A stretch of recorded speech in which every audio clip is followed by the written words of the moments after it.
हमर चूहे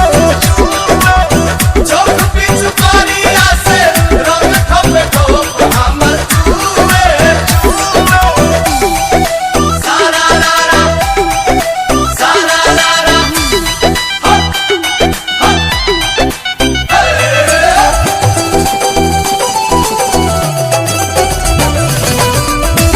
शिवा मरावी निगोड़ा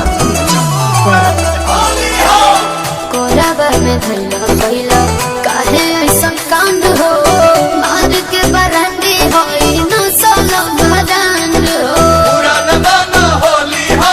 पुरान बना होली तो सादा पानी संगे ले ले रही लाला का तबे बनल हमी जहाज हल्का हल्का काहे खातिर चाहता रमुवे चोख पिचु कोरिया से रंग ठोपे ठोप हमर चूहे चौक पिचुकारिया से रंग ठोपे ठोप हमर चूहे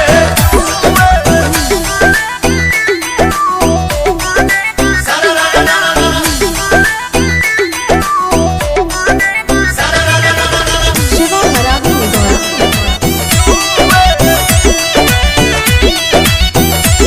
मरावी जी निगोड़ा वाला